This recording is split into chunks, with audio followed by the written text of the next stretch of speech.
Good morning all of you. आप सभी का एक्सलेंट ऑनलाइन क्लासेज में वेलकम है। मैं रविंदर सर आप सबके लिए हिंदी भाषा एवं साहित्य से आज की क्लास में पाठ नंबर 2 भाषा के बारे में अध्ययन करेंगे। आइए एक एक करके सारी बातों को सुनिए और समझिए। सबसे पहले इस बात को आप समझिए कि जो भाषा शब्द है उसकी उत्पत्ति कैसे हुई है। तो जो भाषा शब्द है वो भाष धातु से बनी है। संस्कृत की भाष धातु से भाषा शब्द की उत्पत्ति हुई, जिसका अर्थ होता है कहना, बोलना, वाणी को व्यक्त करना, विचार को प्रस्तुत करना। देखिएगा, जो भाष धातु हुआ, भाषा जो शब्द है वो भाष धातु से बनी, जिसका अर्थ हुआ कहना, बोलना, वाणी को व्यक्त करना, विचार को प्रस्तुत करना। आगे देखिएगा, अब हम देखेंगे इसमें जो शब्द आए विचार आया। आखिर विचार हम किसको कहेंगे भाई? तो मनुष्य के मन की भाव जिसमें आवाज नहीं होती है, मतलब मन में बहुत सारी बातें आती रहती है, लेकिन जब तक उसको आवाज हम नहीं देंगे तो भाषा नहीं कहलाएगी। यानी मन की भाव तो है, बात तो है, लेकिन अभी तक उसमें किसी प्रकार की आवाज को नहीं जोड़ा गया है। वही मन की भाव को हम लोग क्या बोलते हैं? विचार कहते हैं। यह भाषा की अध्वन्यात्मक इकाई होती है। इकाई पढ़िएगा, अध्वन्यात्मक इकाई होती है। अब इसका मतलब अ जोड़ ध्वनि जोड़ आत्मक, मतलब जो अभी तक ध्वनि जिसमें नहीं जुड़ी है उसी को हम लोग क्या बोलते हैं? विचार कहते हैं। आइए आगे देखते हैं। अगर हम लोग बात करेंगे कि अगर हम विचार की बात किए तो भाषा की अध्वन्यात्मक इकाई को हम लोग क्या बोलेंगे? भाषा बोलेंगे, विचार बोलेंगे। यानी विचार में अगर आवाज को जोड़ दिया जाएगा तो का बन जाएगा? भाषा बन जाएगा। और विचार जिसमें आवाज अभी तक नहीं जुड़ा है वो क्या कहलाएगा? सिर्फ आपका विचार कहलाएगा। अब आइए भाषा की बात मैं करता हूँ। भाषा एक माध्यम है जिसके द्वारा मनुष्य अपनी विचारों का आदान प्रदान करता है। समझ गए भाई? एकदम नॉर्मल है कि भाषा क्या है? एक माध्यम है जिसके द्वारा मनुष्य अपनी विचारों का आदान प्रदान करता है। अब आगे आप देखिएगा, भाषा की जो विशेषता है, इससे भी सवाल एग्जाम में बनते हैं। बहुत आसानी से समझने का प्रयास कीजिएगा कि भाषा की जो मुख्य विशेषता है वो कौन कौन सी है। भाषा एक अर्जित संपत्ति है। कैसा भाई? यानी इसको हम जन्मजात लेके नहीं आते हैं, बल्कि यहाँ सीखते हैं, अर्जन करते हैं। भाषा एक सामाजिक प्रक्रिया है। इसका मतलब भाषा को एक समाज में ही रहकर सीखा जा सकता है। भाषा परिवर्तनशील भी होती है, अर्थात इसका स्वरूप अंतिम नहीं है। आप जितना सीखते जाएंगे इसका स्वरूप उतना बदलते चला जाएगा। भाषा का स्वरूप मानक होता है। मानक उसको हम कहते हैं जिसके लिए व्याकरण और लिपि मौजूद हो, उसी भाषा को हम लोग क्या बोलते हैं? मानक बोलते हैं। भाषा का स्वरूप क्या है? कठिन से सरल की ओर होता है। यानी समझिए, जिस भाषा को हम नहीं जानते हैं वो मेरे लिए क्या होता है? कठिन होता है। जैसे उर्दू है, अंग्रेजी है, फारसी है, मलयालम है, उसको हम नहीं जानते हैं तो मेरे लिए कठिन है, लेकिन जब हम सीख जाते हैं तो ही मेरे लिए क्या बन जाएगा? सरल हो जाएगा। यानी इसका जो स्वरूप होती है कठिन से सरल। और भाषा कहाँ भाई? सर्वव्यापक है, यानी सभी के लिए है। भाषा एक सामाजिक वस्तु है। अर्जन, अनुकरण के द्वारा इसको हम लोग प्राप्त करते हैं। प्रत्येक भाषा का ढांचा स्वतंत्र होता है। माने हर एक जो अलग अलग भाषा का नाम आप जानते होंगे, सबका ढांचा पैटर्न क्या है? बिल्कुल स्वतंत्र है। आइए आगे देखते हैं। जो भाषा का रूप होता है वो 3 होता है। एक होता है मौखिक, लिखित और सांकेतिक। मूल रूप से 2 माने गए हैं, लेकिन अगर हम बात वार्तालाप की ओर की बात समझे या प्रकट करने की बात करें विचार को, तो 3 तरीका से प्रकट हम लोग कर लेते हैं। ये पहला है मौखिक है, जिसको बोलकर और सुनकर समझते हैं। जो लिखित होता है उसको लिखकर और पढ़कर समझते हैं। और जो सांकेतिक होता है भाई, उसको देखना है और आपको समझना है, अर्थात देखकर और समझकर उसको प्रयोग में हम लाते हैं। अब आइए एक एक बात देखिएगा। पहला, मौखिक भाषा। इसके बारे में कहा गया कि इसको बोलकर और सुनकर समझते हैं। और सबसे बड़ी बात है कि भाषा का ही मूल रूप है। पूछेगा कि भाषा का मूल रूप कौन, 3 रूप है ना भाई, उसमें मूल रूप कौन है, तो मौखिक बोलिएगा। जब व्यक्ति भाषा को बोलकर प्रस्तुत करता है तथा श्रोता उसे सुनकर ग्रहण करता है तो उसे मौखिक भाषा कहते हैं। जैसे देखिए, रेडियो, टेलीविज़न, साक्षात्कार, इंटरव्यू, वार्तालाप, नेता का भाषण हम लोग कैसे ग्रहण करते हैं, सुन करके। अगर हमको बोलना पड़े तो बोल के प्रकट कर सकते हैं। अर्थात मौखिक भाषा में जो 2 बातें आई वो बोलकर और सुनकर इसको समझा जा सकता है। मौखिक भाषा का स्वरूप सबसे सरल है, क्योंकि उच्चारित वर्णों, शब्दों, वाक्यों को सुनते ही अर्थ समझ में आ जाता है कि व्यक्ति क्या कहना चाहता है। जैसे देखिएगा, चुप रहना का अर्थ चुप रहना है, यानी इसमें कोई जैसा आप बोलिएगा अगला व्यक्ति वैसा समझेगा। आइए अब देखिए, जो लिखित भाषा है वो देखिएगा, लिख कर और पढ़कर समझा जाता है। जब व्यक्ति विचारों का आदान प्रदान लिखित माध्यम से करता है तब उसे लिखित भाषा हम लोग कहेंगे। जैसे पत्र पत्रिका, जो अखबार पढ़ते हैं वो आपको लिखा हुआ आता है, आप उसको पढ़ कर समझते हैं भाई। पाठ्य पुस्तक, जितने पुस्तकें हैं, समाचार पत्र, ये सब जितने सारे जो है, आप जिसको पढ़ते हैं और समझते हैं उसको कहते हैं लिखित भाषा। लिखित भाषा सरल और कठिन दोनों है। क्यों भाई? क्योंकि जो जानते हैं उनके लिए सरल और जो नहीं जानते हैं उनके लिए कठिन भी है। जैसे हिंदी लिखित सरल, क्यों? जानते हैं। उर्दू लिखित कठिन, नहीं जानते हैं।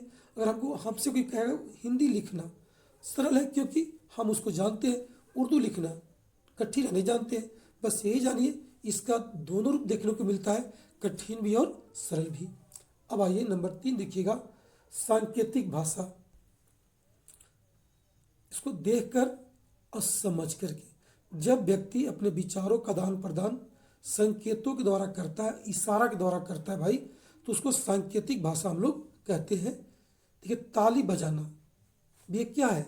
एक सांकेतिक भाषा है। एम्पायर द्वारा संकेत करना, चौका छक्का आउट, सब चीज। गाड़ियों का हॉर्न बजाना, चिड़ियों का चहचहाना, सड़क पर ट्रैफिक नियमों के लाल पीले हरे अन्य निशान इत्यादि जो भी होंगे वो सब सांकेतिक भाषा के उदाहरण हैं।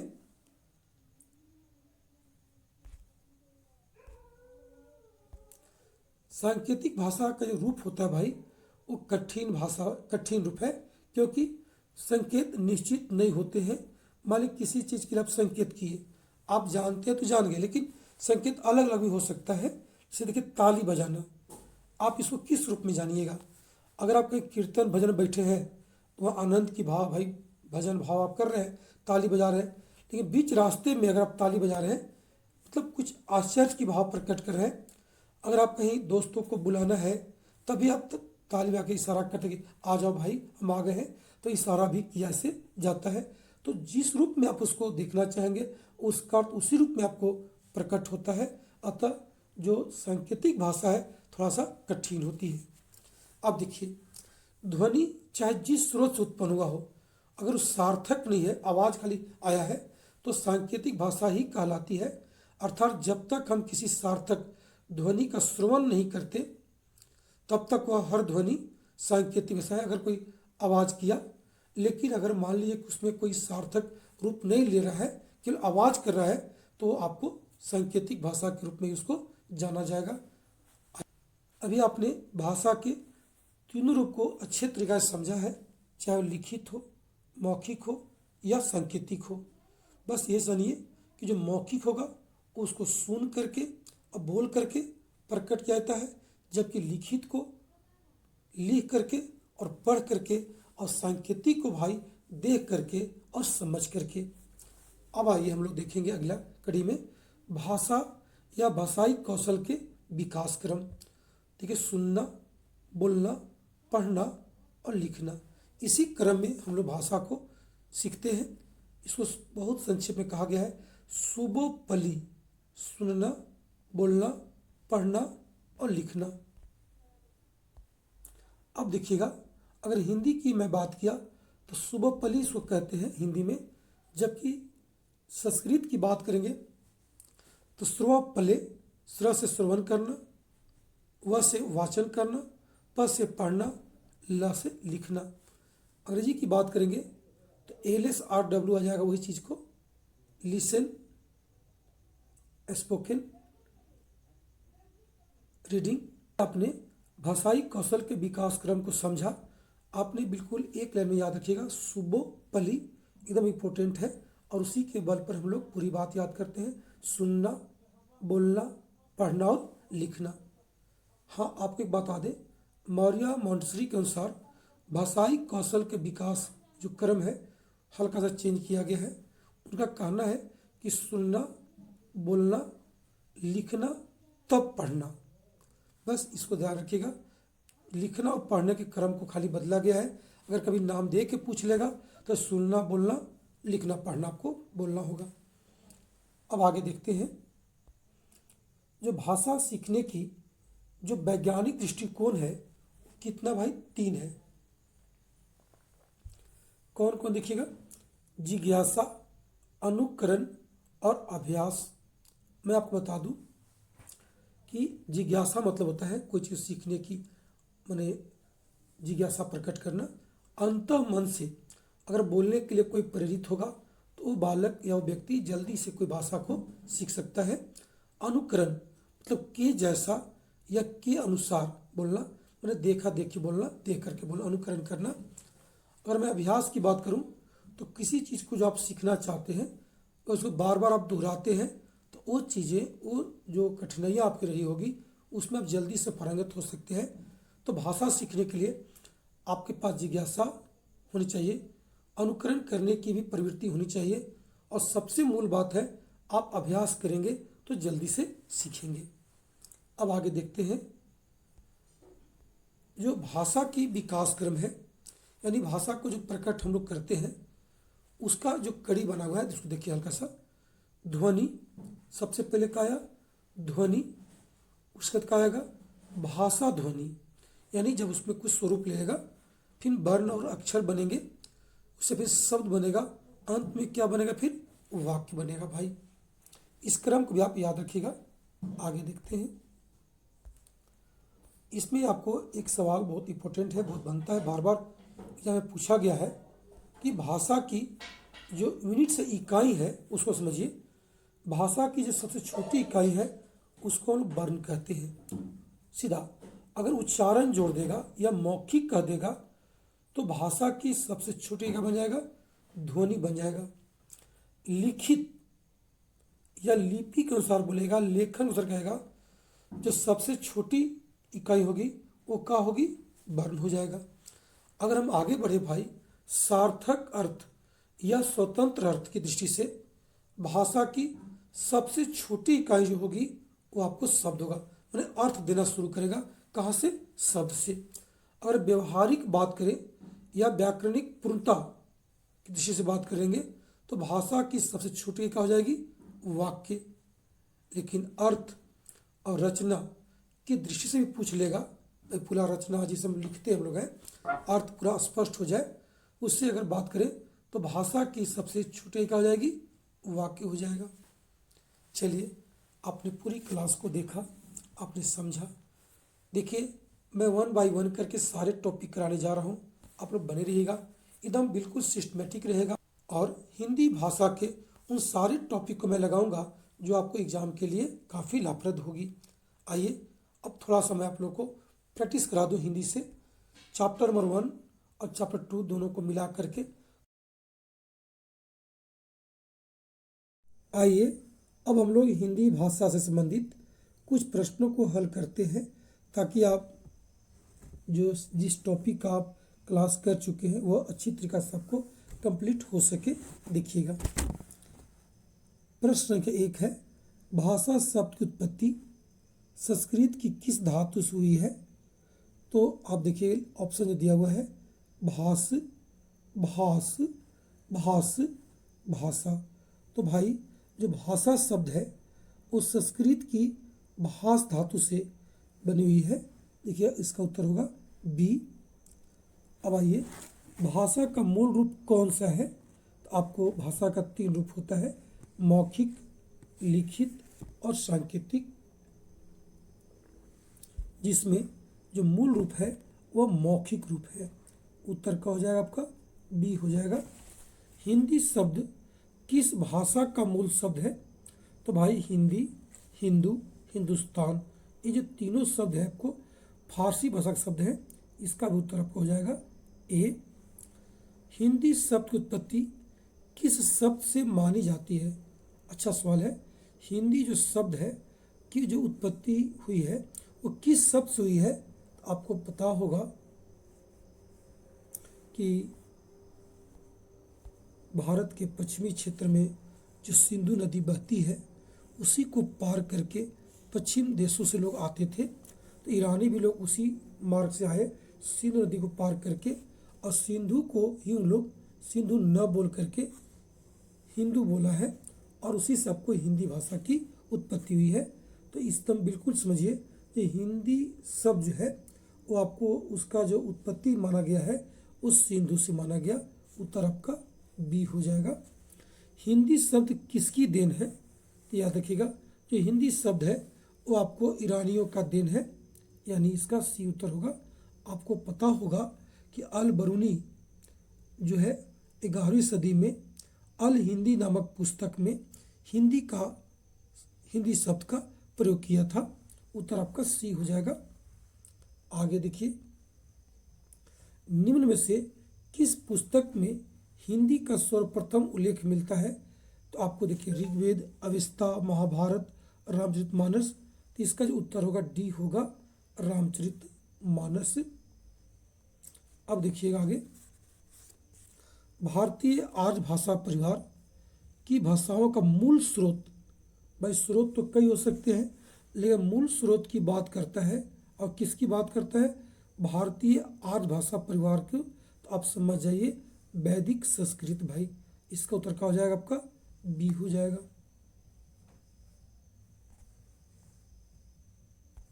अब देखिएगा,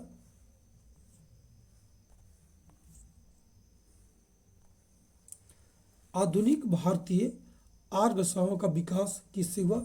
ये देखिए आधुनिक कह दिया, संस्कृत, हिंदी, अपभ्रंश, पाली, प्राकृत। अगर आधुनिक की बात करेंगे तो जिसका उत्तर होगा सी होगा, अपभ्रंश। 9 देखिएगा, भाषा के विकास का सही क्रम क्या होगा? आपको पता होगा कि जो भारत की हम बात करें तो सबसे पहले संस्कृत, पाली, प्राकृत, अपभ्रंश, तब हिंदी। तो जो 9वां में देखिएगा आपने जो ऑप्शन तैयार किया है, चारों आप देख लीजिए। शुरुआत में संस्कृत किसी में नहीं है, फिर आएगा पाली, और पाली मात्र देखिए ए में ही है। उत्तर आपका ए होगा, पाली, प्राकृत, अपभ्रंश, तब हिंदी। आइए प्रश्न संख्या 10 देखिएगा, हिंदी भाषा की मूल उत्पत्ति, मूल स्रोत हो गया यानी वैदिक संस्कृत होगा। उत्तर का हो जाएगा बी। हिंदी की आदि जननी है।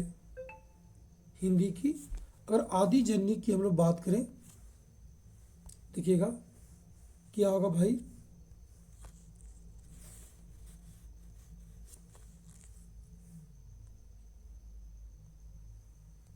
अपभ्रंश, प्राकृत, पाली, संस्कृत। अगर आदि जननी की बात करेगा तो क्या होगा आपका? संस्कृत होगा। हिंदी का उद्गम हुआ है, अब देखिए 12 कितना अच्छा सवाल है। अगर उद्गम की बात करता है तो इसका उत्तर होगा, देखिएगा संस्कृत, पाली, प्राकृत, अपभ्रंश। थोड़ा सा कंफ्यूज होता है लोग कि संस्कृत लगाए कि अपभ्रंश लगाए, तो भाई देखिए, अगर आदि जननी कहेगा तो संस्कृत, लेकिन उद्गम की बात हुआ, उत्पत्ति की बात हुआ तो अभ्रंश से भाई 12 का उत्तर का आ जाएगा डी। आगे देखिएगा, हिंदी भाषा का आरंभ यानी उद्गम काल कब से लोग मानता है या कब से माना जाता है? तो जिसका उत्तर होगा देखिएगा 1000 ईस्वी से हिंदी भाषा की उत्पत्ति मानी जाती है। उत्तर आपका बी होगा। जो प्राचीन भारतीय आर्य भाषाएँ थी, प्राचीन काल में जो भाषाएँ थी, अब देखिए करते हैं योगात्मक व संगीतात्मक, योगात्मक, संगीतात्मक, गद्यात्मक, तो आप तीन में से ही चुन लीजिए, कोई दिक्कत नहीं है। इसका उत्तर ए होगा, योगात्मक और एवं संगीतात्मक, उत्तर ए हो जाएगा। आगे देखिएगा,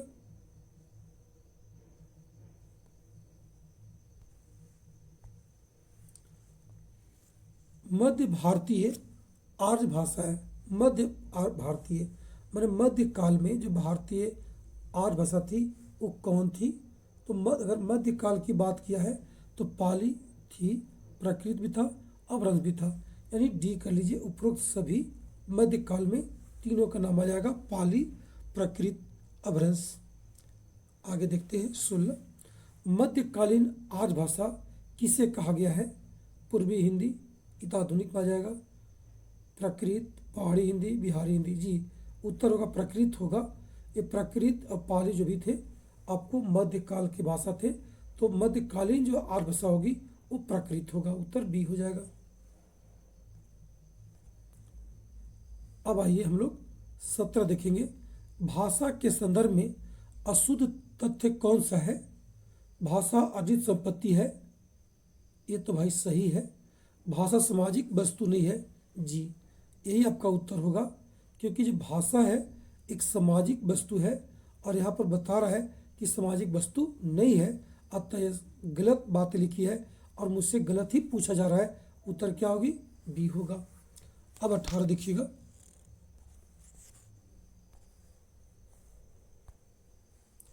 पाणिनि ने किस ग्रंथ के द्वारा भाषा को एकरूपता देने का प्रयास किया? तो पाणिनि द्वारा जो रचा गया है ग्रंथ है वो अष्टाध्यायी है। जो व्याकरण है, बहुत भाषाओं में जो जटिलता थी उसको सरलता से उन्होंने पहली बार प्रस्तुत करने का प्रयास किया पाणिनि ने अष्टाध्यायी के माध्यम से। उत्तर ए होगा। 19 देखिएगा, प्राचीन भारतीय आर्य भाषा का काल सामान्य तौर पर माना जाता है। अगर हम प्राचीन आर्य भाषा की बात करेंगे, देखिएगा प्राचीन शुरुआत से 500 ईसा पूर्व से 1000 ईसा पूर्व, नहीं भाई ये नहीं होगा। 1500 ईसा पूर्व से 1 ईसा पूर्व तक नहीं, 1500 ईसा पूर्व से 500, जी उत्तर सी कर लीजिएगा। 1500 से 500 बीसी, 500 ईसा पूर्व तक इसको समय माना गया है। मैंने याद रखिएगा पूरी कंप्लीट वैदिक काल, और मैंने समझिए कि आपको मगध महाजनपद काल से ठीक पहले तक के जो भाषा थी वो प्राचीन भारतीय आर्य भाषा का काल माना गया। 1500 बीसी से 500 ईसा पूर्व तक यानी बीसी तक। 19 का उत्तर सी होगा। अब 20 देखिए,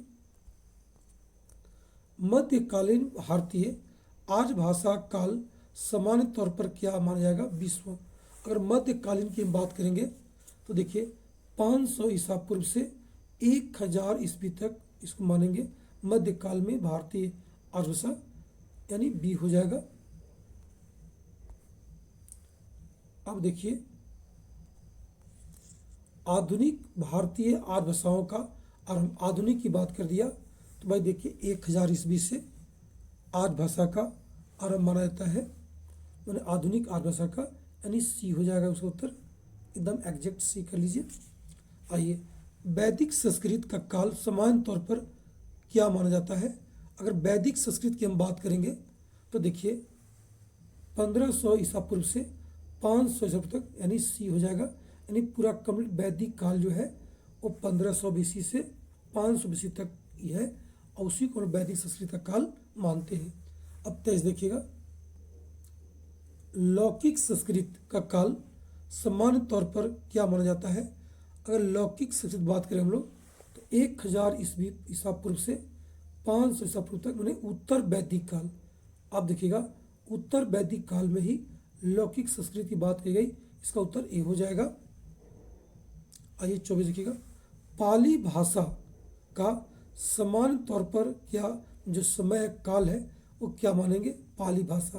तो पाली भाषा आपको मध्यकालीन भाषा है और आपको अच्छे से याद होना चाहिए। 1000 ईसा पूर्व से 500 से नहीं, ये नहीं होगा। आगे देखते हैं, 500 ईसा पूर्व से 1 ईसा पूर्व तक, ईसा नहीं, 500 ईसा पूर्व से 1 ईसा तक जी। अगर आप इसको ऐसे समझते हैं तो आप सी कर लीजिए, इसका सी कर लीजिए। 500 ईसा पूर्व से 1 ईस्वी तक आपको पाली भाषा का दौर रहा। आइए अब देखिए, प्राकृत भाषा का काल जो होगा समान तौर पर कब माना जाएगा, तो पाली के बाद ठीक हो रहेगा, प्राकृत आएगा भाई। तो याद रखिए एकदम इजी में, 1 ईस्वी पूर्व से लेकर के 500 ईस्वी तक देखिए प्राकृत का दौर रहा, एकदम बहुत इंपॉर्टेंट रखिएगा। अगर अपभ्रंश की बात करेंगे हम लोग कि अपभ्रंश का आरंभ कब माना जाएगा, तो भाई देखिए प्राकृत के बाद ही अपभ्रंश आना है और जो प्राकृत का टाइम है वो 500 ईस्वी तक है। तो जो अपभ्रंश होगा वो कब होगा, 500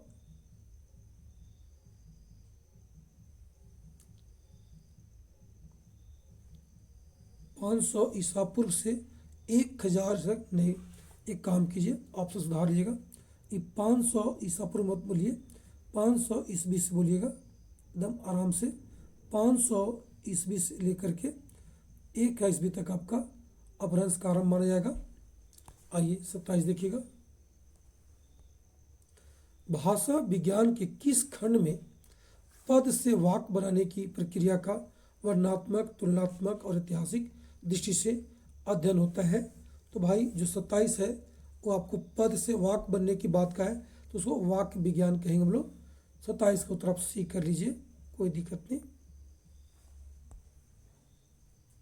आइए अब उसके बाद देखेंगे आप आगे,